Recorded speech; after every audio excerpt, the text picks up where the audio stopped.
ពុងសើចសប្បាយជាមួយនឹងការជិះសេះរបស់គាត់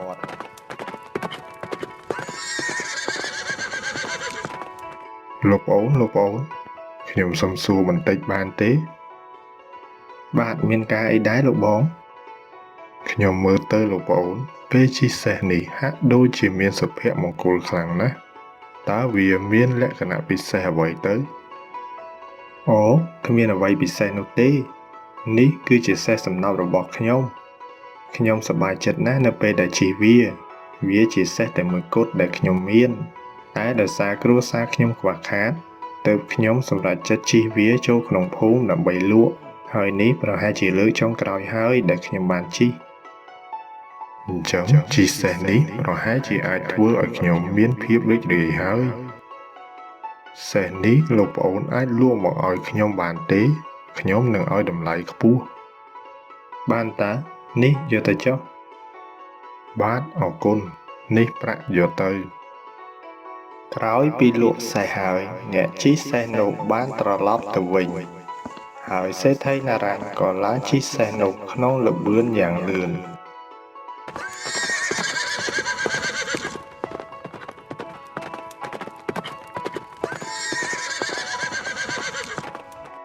សេះនេះទោះជិះលឿនយ៉ាងណាក៏ខ្ញុំនៅតែមិនមានភាពរីករាយដដែលតើមកពីមូលហេតុអ្វីទៅឬក៏លោកប្អូននោះបោកខ្ញុំទេដឹងគាត់ក៏បន្តដំណើរទៅមុខទៀតក៏បានជួបនឹងអ្នកនេសាទត្រីពីរនាក់ដែលម្នាក់មានឈ្មោះថាដំនិងម្នាក់ទៀតមានឈ្មោះថាឌឿន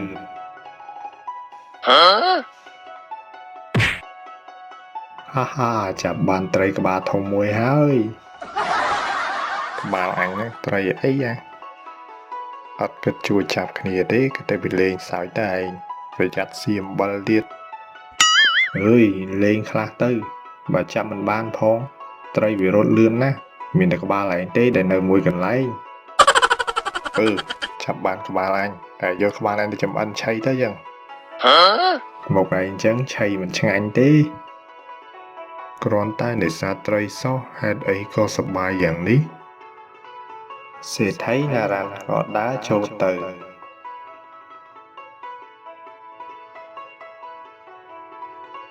ប្អូនទាំងពីរតើបងអាចសុំទិញឧបករណ៍ចាប់ត្រីនិងបឹងនេះផងបានឬទេ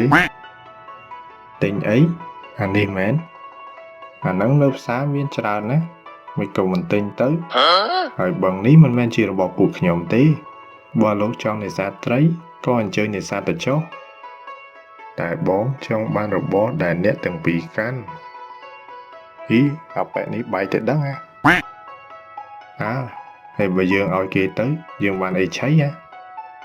សេដ្ឋីណារ៉ាន់ក៏បានដកប្រាក់មួយកញ្ចប់ចេញមកនេះយកប្រាក់នេះទៅហុយប្រាក់ច្រើនណាស់ឌឿនឆាប់ដោតដូរទៅអាដំទៅទិញសាច់គោឆៃម្ដងពួកគេក៏បានដោះដូរគ្នាហើយសេដ្ឋីណារ៉ាន់ក៏បានចុះក្នុងទឹកដើម្បីនេសាទត្រីមួយសន្ទុះធំក្រោយមកចាប់មិនបានមួយតតែសោះមិនត្រឹមតែមិនសប្បាយចិត្តទេថែមទាំងធ្វើឲ្យខ្ញុំកាន់តែមួម៉ៅលើដើមទៅទៀតតែហេតុអ្វីបានជាពីរអ្នកនោះសប្បាយចិត្តម្ល៉េះខណៈពេលនោះក៏មានព្រះសង្ឃមួយអង្គដើរមកជាមួយទឹកមុខញញឹមសេដ្ឋីណារ៉ាន់មិនចាំយូរក៏ស្ទុះចេញពីបឹងទៅជួបនឹងព្រះសង្ឃ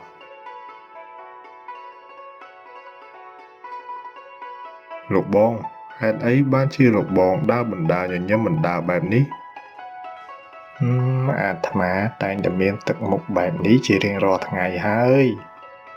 តើញោមមានកង្វល់អីមែនទេបានជាទឹកមុខមិនសូវរីករាយបែបនេះកណាមានមាសប្រាក់ច្រើនសន្ធឹកសន្ធាប់ណាស់តែកណាហាក់ដូចជាគ្មានសុភមង្គលតតែសោះតើលោកបងមានដឹងកន្លែងណាគេលក់សុភមង្គលទេកណាចង់ទិញ 3-4 ទុក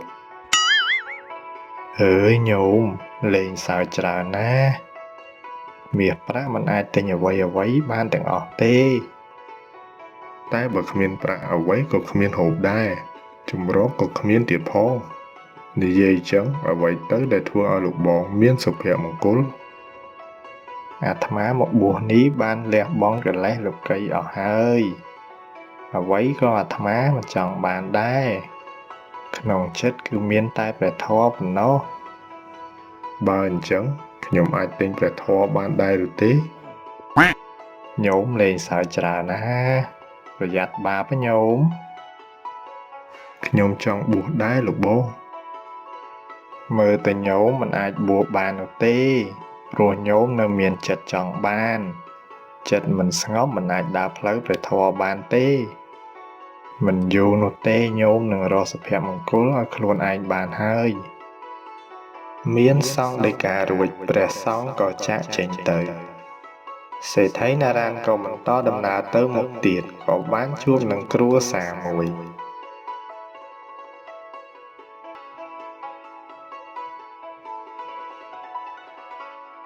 អូនេះលោកបងដែលទិញសេះខ្ញុំទេតើអូគឺលោកអូនទេពិតជាចៃដន្យមែនបើគង់តែបានលោកបងទិញសេះរបស់ខ្ញុំនៅតម្លៃខ្ពស់កុំអីគ្រួសារខ្ញុំដាច់បាយបាត់ទៅហើយមើលទៅគ្រួសារលោកប្អូនមានសុភមង្គលណាស់បាទពិតមែនហើយអ្វីត្បិតយើងក្រតែយើងស្រឡាញ់គ្នាចំណាយពេលវេលាជាមួយគ្នានិងស្កប់ស្កល់នៅអ្វីដែលពួកយើងមាន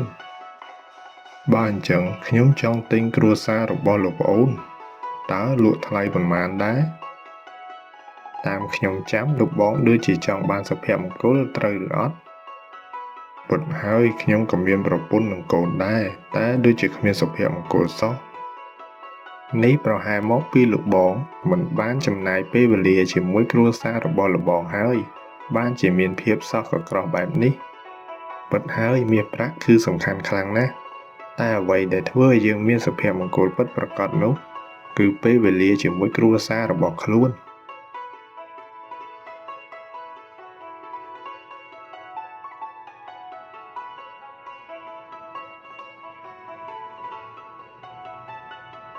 តាមពិតមកពីខ្ញុំគិតតែរឿងជំនួញខ្លាំងពេក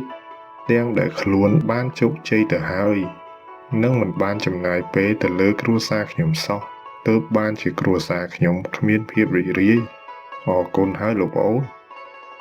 សេដ្ឋីណារ៉ានក៏ត្រឡប់ទៅផ្ទះវិញចាប់ពីថ្ងៃនោះមកសេដ្ឋីណារ៉ានបានចំណាយពេលវេលាជាមួយគ្រួសាររបស់គាត់និងធ្វើឲ្យគ្រួសាររបស់គាត់មានសុភមង្គលទឹកមុខក្រៀមក្រំរបស់គាត់ក៏រលាយសាបសូន្យទៅនៅសល់តែស្នាមញញឹមប៉ុណ្ណោះនិយាយពីប្តីប្រពន្ធ2នាក់ដែលបានរស់នៅក្នុងភូមិសម្បូរហូរហៀដែលប្តីមានឈ្មោះថាពិសានិងប្រពន្ធមានឈ្មោះថានិន្ទ្រាពួកគេបានរៀបការអស់រយៈពេលជាង3ឆ្នាំមកហើយនិន្ទ្រាបានមានផ្ទៃពោះអស់ជាង8ខែមកហើយតែមានយប់នោះនិន្ទ្រាក៏បានសម្រាលកូនរបស់គេទាំងដែលមិនទាន់គ្រប់ខែផងនោះដោយមានការជួយពីអ្នកភូមិនៅជិតនោះផងដែរកូនប្រុសខ្ញុំកើតហើយខ្ញុំពិតជាសប្បាយចិត្តខ្លាំងណាស់អ្នកកូននេះគួរដាក់ឈ្មោះអីទៅខ្ញុំមានឈ្មោះថាពិសាអញ្ចឹងកូនយើងដាក់ឈ្មោះថាពិសិដ្ឋពិសិដ្ឋកូនប៉ាភាពរីករាយរបស់គ្រួសារពិសាគឺមិនបានយូរនោះទេនិន្ទ្រាបានធ្លាក់ខ្លួនឈឺនិងបានស្លាប់បាត់ទៅពិសាក៏បានរស់នៅជាមួយកូនប្រុសរបស់ខ្លួនអស់រយៈពេល3ខែកន្លងមកកូនប្រុសរបស់គេក៏បានដោះស្លាបមាសនៅពីក្រោយខ្នងរបស់គេនេះហេតុអីបានជាកូនខ្ញុំដោះស្លាប់បែបនេះតើគេជាមនុស្សឬក៏ជាអ្វីបើអ្នកភូមិឃើញតើគេនឹងគិតយ៉ាងម៉េចមកលើកកូនខ្ញុំទៅខណៈពេលនោះនាយខ្វាន់ដែលជាមិត្តរបស់ពិសាក៏បានចូលមកដល់អាសាមិនក៏កូនឯងដោះស្លាប់អញ្ចឹងគ្នាក៏មិនដឹងដែរសម្លាញ់សុកក៏មានស្លាប់ដោះពីក្រោយខ្នងគេតែម្ដងកូនឯងមិនមែនមនុស្សទេដឹងគេប្រកាសជាអសូរកាយហើយមិនក៏ឯងចោទកូនយើងជាអសូរកាយអញ្ចឹងអាខ្វាន់ចុះមនុស្សណាមានស្លាប់ដូចជាបាក់សីអញ្ចឹងនោះបើអ្នកភូមិឃើញគេនឹងសម្លាប់វាចោលហើយឯងប្រយ័ត្នទៅអាខ្វាន់ឯងត្រូវតែលាក់រឿងនេះក កុំឲ្យអ្នកទី3ដឹងឲ្យសោះណាអញ្ចឹងឯងចង់ធ្វើអ្មិចចំពោះស្លាបទាំងពីរនេះដោយសារតែមិនចង់ឲ្យអ្នកភូមិឃើញកូនរបស់ខ្លួនមានស្លាបដូចជាបក្សីគេក៏យកកាំបិតមកកាប់ស្លាបនោះចេញពីពិសិដ្ឋនិងយកស្លាបនោះទៅបោះចោលនៅក្នុងព្រៃដ៏សែនឆ្ងាយប៉ុន្មានខែក្រោយមកភូមិដែលធ្លាប់តែសម្បូរទៅដោយធនធានធម្មជាតិបានប្រែទៅជាខ្វះខាតរីឯដំណាំកសិផលរបស់ប្រជាជននៅទីនោះក៏ខូចសឹងតែទាំងអស់ព្រោះទឹកទន្លេដែលតែងតែហូរមកមិនចេះហត់នោះប្រែទៅជារីងស្ងួតទាំងស្រុងធ្វើឲ្យអ្នកភូមិផិតភ័យជាខ្លាំងបងប្អូនទាំងអស់គ្នាកុំទាន់អាចជ្រួចច្របល់ខ្លាំងពេកពួកខ្ញុំបានរកដំណោះស្រាយដើម្បីដោះស្រាយរឿងនេះរួចរាល់ហើយគឺយើងត្រូវការមនុស្សប្រុសដែលមានកម្លាំងខ្លាំងដើម្បីទៅរែកទឹកពីភូមិជិតយើងមួយទៀតប៉ុន្តែវាមានចម្ងាយឆ្ងាយខ្លាំងណាស់អញ្ចឹងវានឹងមានការលំបាកខ្លាំងក្នុងការរែកទឹកពីទីឆ្ងាយបែបនេះភូមិយើងធ្លាប់តែសម្បូរសប្បាយមិនក៏ប្រែទៅជាអញ្ចឹងលោកមេភូមិតាមមើលប្រហែលជាយើងធ្វើអ្វីឲ្យប៉ះពាល់ដល់អរុក្ខអារក្សនៅទីនេះហើយទើបមានរឿងនេះកើតឡើងរំពេចនោះនាយខ្វាន់ក៏នឹកឃើញដល់រឿងដែលកូនប្រុសពិសាដោះស្លាបចម្លែកនោះលោកមេភូមិខ្ញុំគិតថាភូមិយើងមានទូរភឹកបែបនេះគឺមកពីកូនប្រុសរបស់ពិសាតើកូនប្រុសរបស់នាយពិសាគេមានរឿងអីទៅនាយខ្វាន់នាយឆាប់និយាយមកមើលអាខ្វាន់ក្រែងឯងនិយាយជាមួយយើងមិននិយាយរឿងនេះទៅឲ្យអ្នកទី3ដឹងនោះទេយើងមានទាន់សន្យាជាមួយឯងឯណាហើយដើម្បីប្រជាជននៅទីនេះយើងត្រូវតែប្រាប់ដំណឹងនេះដល់អ្នកភូមិឲ្យគេដឹងគឺកូនប្រុសពិសាគេដោះស្លាបចម្លែកខ្លាំងណាស់លោកមេភូមិគេហាក់ដូចជាបិសាចអសុរកាយអញ្ចឹងលោកមេភូមិអូតើនេះគឺជាការពិតមែនដែរឬទេពិសាមិនពិតទេលោកមេភូមិកូនខ្ញុំគ្មានស្លាបអ្វីនោះទេឯងឈប់កុហកទៅលោកមេភូមិកូនគេពិតជាដោះស្លាបពិតមែនហើយគេបានកាត់ស្លាបនោះយកទៅចោលនៅព្រៃជ្រៅថែមទៀតបើមិនជឿអាចមើលខ្នងរបស់កូនគេបានគឺនៅមានស្នាមកាត់នៅឡើយទេនាយខ្វាន់ក៏បង្ហាញស្នាមកាត់ស្លាបដែលនៅខ្នងរបស់ពិសិដ្ឋបើតាមមើលស្នាមនេះគឺពិតជាមានស្នាមកាត់ពិតមែនអូយគួរឲ្យខ្លាចណាស់ពិតហើយនេះប្រកាសជាកូនបិសាចហើយទេកូនខ្ញុំមិនមែនបិសាចទេលោកមេភូមិពិសាយើងយល់ពីអារម្មណ៍របស់ឯងហើយតែនេះកូនឯងពិតជាខុសពីមនុស្សធម្មតាពិតមែន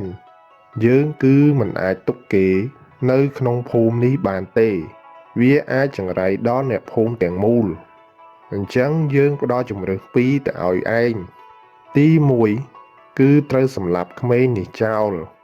ចំណែកឯទី2គឺត្រូវយកគេចេញឲ្យឆ្ងាយពីក្នុងភូមិនេះ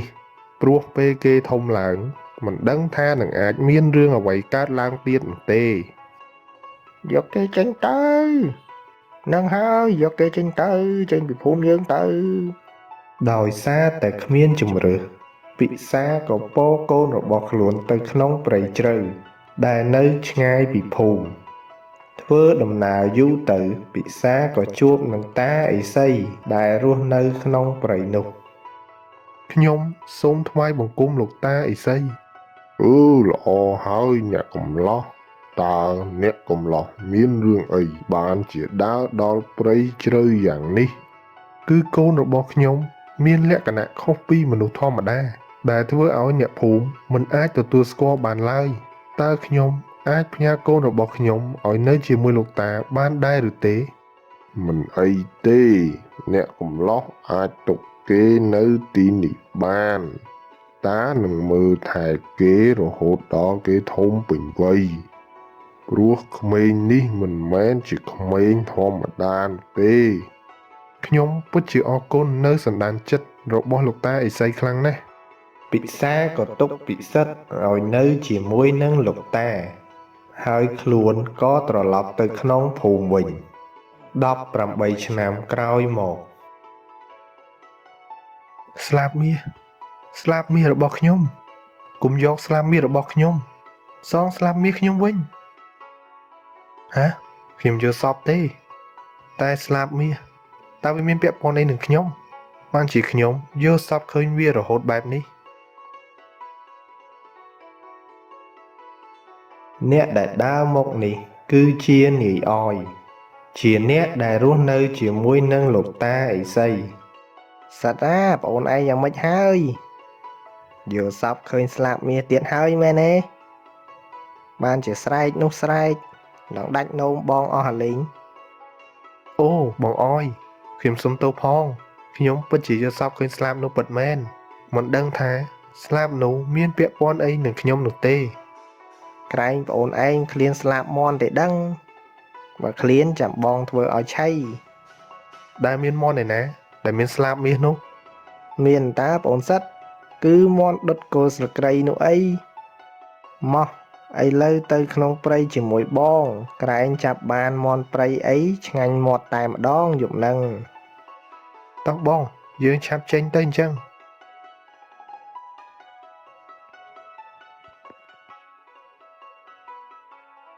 ពេលដើរមកដល់ក្នុងព្រៃ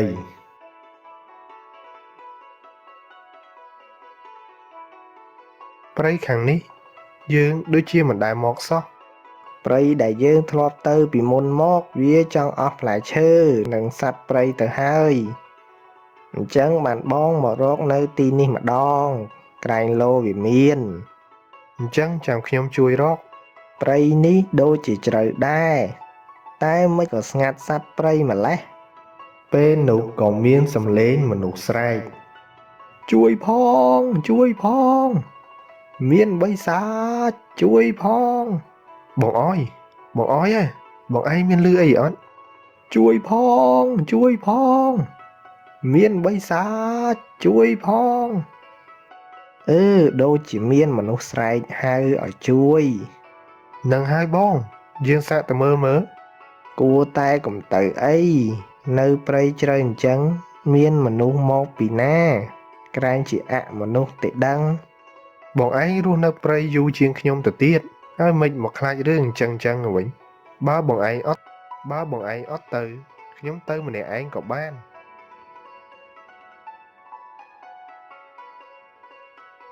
សិតទៅមែននៅម្នាក់ឯងមិនកើតតិចខ្មោចចាប់រំលោភទៅមុខឯងស្អាតផងដឹងទេទៅដែរហើយចាំផងសិតពួកគេដើរតាមសំឡេងស្រែកនោះហើយក៏ឃើញខ្លាធំណាស់ចម្លែកណាស់បងខ្លានោះមិនក៏មានស្លាបតែយ៉ាងណាទៅជួយគេសិនទៅពិសិដ្ឋនឹងអយរៀបនឹងចូលទៅហើយតែខ្លានោះក៏ខំបុរសម្នាក់នោះស្លាប់បាត់ទៅឈប់សិនប្អូនសិទ្ធបុរសនោះស្លាប់បាត់ហើយកុំចូលទៅអីបងមិនដែលឃើញខ្លាឯណាមានស្លាបនោះទេរត់សិនទៅប្អូនប្រុសខ្លាជាចំណីខ្លាទាំងពីរឥឡូវហើយប៉ុន្តែបងស្លាបនោះដូចជាស្លាបមាសដែលខ្ញុំតែងតែយល់សុបិនឃើញពួកគេទាំងពីរក៏បានរត់ដាច់ជើងចោលបាត់ទៅដោយមិនងាកក្រោយបន្តិចឡើយពួកគេបានរត់រហូតមកជួបនឹងតាឥសីអាប្អូនហៅរត់អត់រត់ដល់ពេលរត់ចោលបងតែម្ដងនេះមកពីបងឯងជើងខ្លីពេកបានរត់យឺតអញ្ចឹងនោះមានរឿងអីបានពីរអ្នកចៅរត់ដូចជួបខ្មោចអញ្ចឹងលោកតាគឺមានខ្លាមួយវាកំពុងតែស៊ីមនុស្សនៅឯព្រៃខាងលិចនេះណោះចុះចៅឯងឃើញគេមានទុកហើយមិនជួយគេផងពួកខ្ញុំចង់ជួយដែរនឹងលោកតាតែខ្លានោះវាឆ្លាតខ្លាំងណាស់គ្រាន់តែឃើញពួកខ្ញុំរៀបនឹងចូលវាខំសម្លាប់បុរសនោះតែម្ដងណាតាហើយចម្លែកអីខ្លានោះវាមានស្លាបស្អីគេទេធំខ្លាំងណាស់មានរឿងចឹងផងអីចៅពិសិដ្ឋពិតមែនហើយលោកតាតែខ្លានោះគឺមានស្លាបមាស ដូចជាស្លាបដែលខ្ញុំតែងតែឃើញក្នុងសុបិនកន្លងមកអញ្ចឹងលោកតាចឹងបានន័យថាព្រេងនិស័យរបស់ចៅសិតឯងគឺដល់ពេលហើយតើព្រេងនិស័យយ៉ាងម៉េចទៅលោកតាតើឯងចង់បានន័យថាខ្លានោះគឺជាគូព្រេងរបស់សិតមែនដែរឬទេគូព្រេងក្បាលឯងអីអាអយនេះចាំស្ដាប់តាឲ្យចប់សិនតាមពិតឪពុករបស់ពិសិដ្ឋគេផ្ញើចៅនៅនឹងតាឲ្យជួយមើលថែព្រោះពេលដែលចៅឯងចាប់កំណើតបាន3ខែចៅឯងក៏ដុះស្លាប់មាសនៅនឹងខ្នងដែលធ្វើឲ្យអ្នកភូមិគិតថាចៅគឺជាបិសាចអូអញ្ចឹងសិតគឺជាមនុស្សដោះស្លាប់ជាមនុស្សបាក់សីថាឲ្យស្ដាប់ឲ្យចប់សិនយីអាអយនេះໄວបើអញ្ចឹងហេតុអ្វីខ្ញុំគ្មានស្លាប់នោះដោយដែលតានិយាយអញ្ចឹងគឺពុករបស់ចៅកាត់ស្លាបរបស់ចៅចេញនិងយកវាទៅបោះចោលក្នុងព្រៃតាមតាប្រមើមើលទៅខ្លានោះវាលេបស្លាបនោះបានជាវាមានមហិទ្ធិឫទ្ធិអាចធ្វើឲ្យទឹកក្នុងភូមិរីងស្ងួតនិងមានភាពវៃឆ្លាតដូចមនុស្សបែបនេះតែហេតុអ្វីបានជាខ្ញុំមានស្លាប់ខណៈពេលដែលមនុស្សគ្រប់គ្នាគ្មានស្លាប់ផងហ្នឹងណាហើយចាំតាប្រាប់ពីប្រវត្តិរបស់ចៅឯងនៅក្នុងភូមិសម្បូរហូហៀនេះគឺមានទេវតាមួយអង្គដែលតាមថែរក្សាទើបនៅទីនេះមិនមានគ្រោះទុរភិក្សម្ដងណាឡើយហើយទេវតានោះគឺជាចៅឯងនឹងហើយតែខ្ញុំគឺជាមនុស្សទេតាលោកតាការដែលចៅនៅជាទេវរៈចៅបានធ្វើខុសនៅទំនៀមទម្លាប់របស់ទេវតាដែលរាល់ថ្ងៃនេះគេហៅថាច្បាប់ណាចៅទើបព្រះឥន្ទទម្លាក់ចៅឲ្យមកចាប់ជាតិคล้ายជាមនុស្សបើដូច្នេះហេតុអ្វីបានជាខ្ញុំខ្លាចជាមនុស្សតែមានស្លាបខុសគេទៅវិញនោះគឺជាស្លាបទេវរៈរបស់ចៅដែលខំសន្សំធ្វើបុណ្យតាំងពីចៅនៅជាមនុស្សពីមុនមកស្លាបនោះមានមហិទ្ធិឫទ្ធិធ្វើឲ្យមានទឹកនិងផ្ដល់នូវធនធានគ្រប់គ្រាន់សម្រាប់ភូមិនេះតែបើវាធ្លាក់លើមនុស្សឬសត្វដែលមានចិត្តសាហាវឃោរឃៅនោះវានឹងនាំគ្រោះធំមកដល់ភូមិនេះផងដែរលោកតាស្លាប់នោះបានទៅលើសត្វខ្លានោះទៅហើយតើខ្ញុំត្រូវធ្វើយ៉ាងម៉េចទៅគឺចៅត្រូវតែយកស្លាបនោះមកវិញទៅភូមិនេះរួចផុតគ្រោះទុរភិក្សទាំងអស់នេះអញ្ចឹងសិតត្រូវតែទៅវៃជាមួយខ្លាធំនោះហើយបងអើយបងឯងត្រូវតែជួយខ្ញុំប្អូនអើយបងចង់ជួយដែរតែបងរត់ក៏យឺតខ្លាចក៏ខ្លាចបើទៅវៃខ្លានោះដូចយកខ្លួនទៅធ្វើជាចំណីវាអញ្ចឹងតែបើយើងមិនយកស្លាបនោះមកវិញស្រុកភូមិនេះគឺនៅមិនបានសុខនោះទេកុំព្រួយអីចៅនេះជាដំបងសិលឲ្យតែចៅយកដំបងនេះទៅវៃក្បាលសត្វខ្លានោះវានឹងសន្លប់ហើយចៅយកដៃទាំងពីរទៅកាន់ស្លាបនោះនឹងដោះលើខ្លួនចៅវិញហើយពេលដែលបានឮដូចនេះពិសិដ្ឋនិងនាយអយក៏ចេញទៅចាត់ការជាមួយខ្លានោះភ្លាម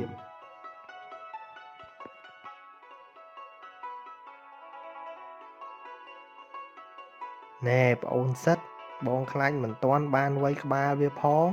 វាលេបបងបាត់ទៅហើយបងអើយកុំខ្លាចមានខ្ញុំនៅទីនេះហើយតែបងឯងកុំរត់ចោលខ្ញុំឲ្យសោះណា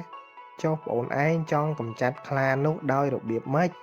ខ្ញុំចង់ឲ្យបងអើយឯងធ្វើជានុយដើម្បីឲ្យខ្លានោះមកតាមបងហើយខ្ញុំនឹងយកដំបងនោះទៅលបវៃពីក្រោយខ្នងវាតែម្ដងហាយកបងធ្វើនុយនិយាយមិនទាន់ចប់ផងខ្លានោះក៏មកដល់ខ្លាមកហើយសិតខ្លាមកហើយតែពេលនោះសិតបានរត់ទៅពួនបាត់ទៅហើយអើយសិតក្រែងថាមិនរត់ចោលគ្នាអីមិនក៏រត់ចោលបងអញ្ចឹង ខ្លាក៏ហក់មកខាំនីអយតែពេលនោះសិតក៏រត់មកពីក្រោយខ្លាវិញហើយក៏វាយខ្លានោះជាមួយដំបងវេទមន្តនិងយកដៃទៅកាន់ស្លាបមាសនោះផងដែរខ្លាក៏ប្រែទៅជាតូចជាងមុនហើយស្លាបមាសនោះក៏ដុះនៅលើខ្នងរបស់ពិសិដ្ឋវិញអូបងអូនសិតអើយលេងតែអញ្ចឹងបងលួចព្រលឹងងាប់មុននឹងវាខាំទៅទៀតសុំទោសផងបងតែមកពីស្ថានភាពវាប្រញាប់ពេកតោះបងពួកយើងទៅជួបលោកតាវិញទៅពួកគេក៏ត្រឡប់ទៅជួបតាឥសីវិញ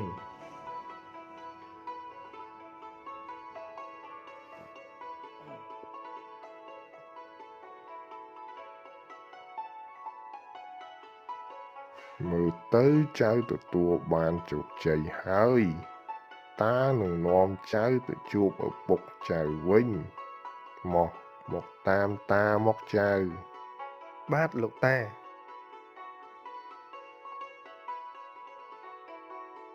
ពេលដែលពួកគេដើរមកដល់ក្នុងភូមិបិសាចពិសាឃើញតាឥសីមកដល់គាត់ក៏ទៅជួបនឹងតាឥសីជំរាបសួរលោកតាឥសីតើមានរឿងអ្វីទើបលោកតាមកទីនេះហើយបុរសម្នាក់នេះគឺជាអ្នកណានេះគឺជាកូនប្រុសរបស់អ្នកកំឡោះឯងហើយ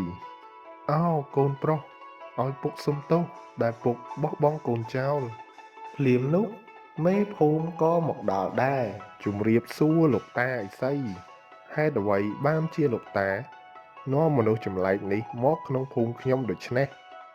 នេះគឺជាក្មេងប្រុសដែលអ្នកទាំងអស់គ្នាដេញចេញពីភូមិកាលពី18ឆ្នាំមុន